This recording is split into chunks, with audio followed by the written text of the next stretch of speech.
Have you ever wondered why two countries can start with almost the same natural resources, the same population size, and even the same starting point in history, yet one becomes incredibly wealthy while the other stays trapped in poverty for generations? It is not luck, and it is not simply about oil, gold, or fertile land. Because plenty of resource-rich countries remain poor, while some resource-poor countries become global powerhouses with almost nothing beneath their soil. The real answer lies in something far less visible than natural resources, something built slowly over decades through decisions, systems, and technology rather than geography alone. In this video, we are going to break down exactly why some countries become rich while others do not. And the answer might completely change how you see global economics. Why resources alone do not create wealth. It is tempting to assume that countries with oil, diamonds, or valuable minerals automatically become wealthy. But history shows the opposite is often true. Many resource-rich nations actually struggle economically because natural wealth gets controlled by a small elite group, while the broader population sees little benefit from it. This pattern is sometimes called the resource curse, describing how abundant natural resources can actually slow down long-term development rather than accelerate it. Meanwhile, countries with almost no natural resources at all have managed to build some of the strongest economies in the world. This alone proves that raw materials are not the deciding factor behind national wealth. Something else must be responsible, and that something is far more structural than a country's geography or its underground resources. The hidden power of strong institutions, the single biggest factor separating rich countries from poor ones, is the strength and reliability of their institutions. Institutions include things like courts, property rights, banking systems, and government agencies that enforce rules fairly and consistently.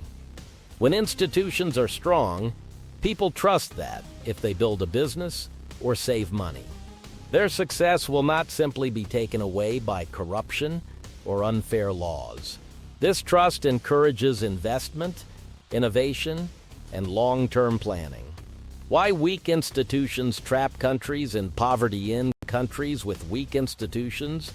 Even talented and hard-working people struggle to build lasting wealth because contracts are not reliably enforced.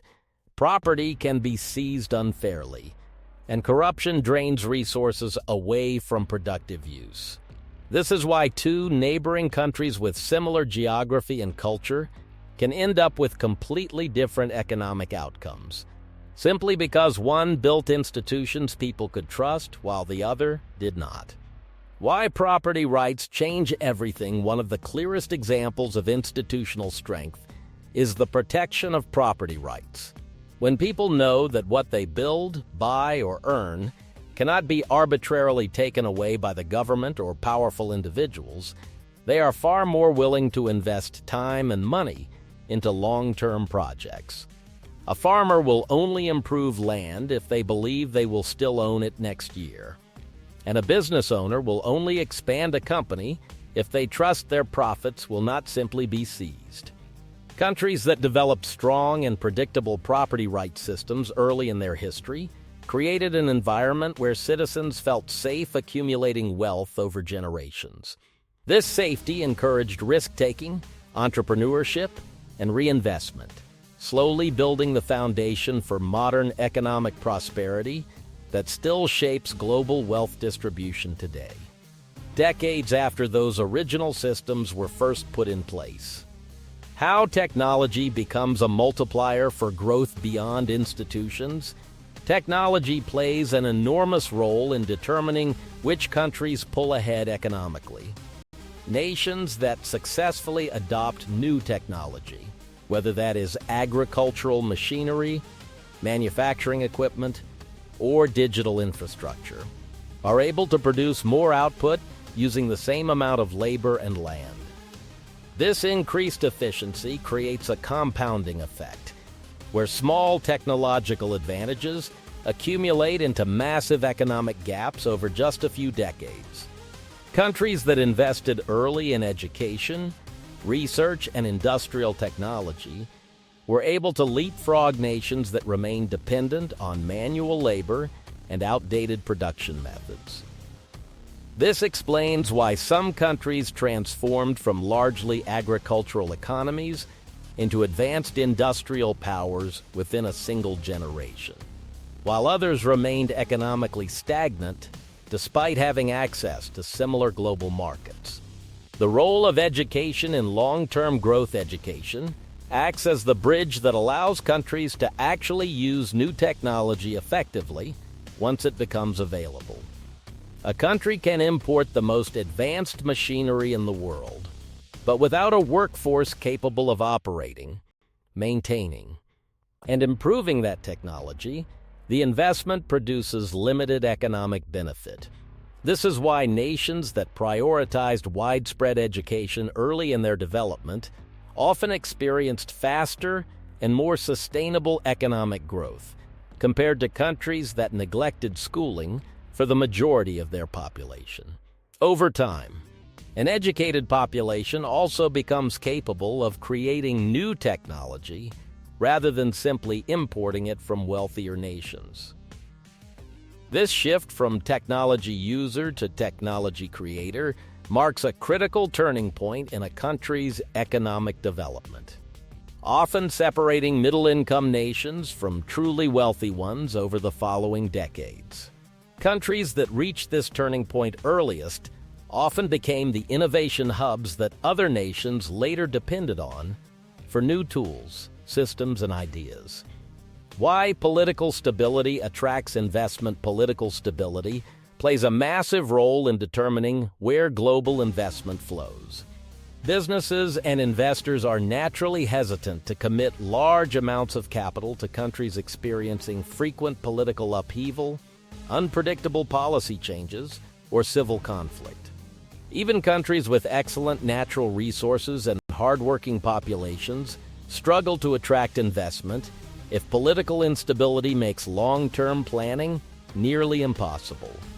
Since no investor wants to risk losing everything overnight. Stable governments that maintain consistent economic policies over many years create the predictable environment that both domestic and foreign investors require before committing significant capital. This predictability allows businesses to plan years or even decades into the future, which is essential for the large infrastructure and industrial projects that drive sustained economic growth. How trade networks accelerate national wealth. Countries that actively participate in global trade networks generally grow wealthier faster than those that remain economically isolated. Trade allows nations to specialize in producing what they do best, while importing everything else more efficiently than they could produce domestically. This specialization dramatically increases overall economic productivity across the entire trading network of countries involved. The cost of staying closed off from the world nations that opened their economies to international trade at the right moments in history often experienced rapid periods of growth, sometimes doubling their economic output within a single decade. Meanwhile, countries that remained closed off from global trade networks frequently missed out on technology transfer, foreign investment, and access to larger consumer markets that fuel modern economic expansion. The compounding effect behind modern prosperity, perhaps the most important concept in understanding national wealth, is compounding growth over time. A country growing its economy by just a few extra percentage points every year compared to another nation will eventually create an enormous wealth gap after several decades, even though the yearly difference seems small at first glance on a spreadsheet. This mathematical reality explains why countries that built strong institutions and adopted new technology early often pulled dramatically ahead of nations that started at a similar economic level just a century earlier. Understanding this helps explain why national wealth is rarely about a single lucky break or a single valuable resource sitting underground. Instead, it results from decades of consistent decisions around institutions, education, technology, and trade that slowly compound into the massive economic differences we see between nations today. If this video helped you understand why some countries become rich while others stay poor, make sure to hit subscribe and turn on notifications so you never miss a new video like this one. Drop a comment below telling me which country you think has the most interesting economic story. I would love to hear your thoughts. Thank you so much for watching, and I will see you in the next video.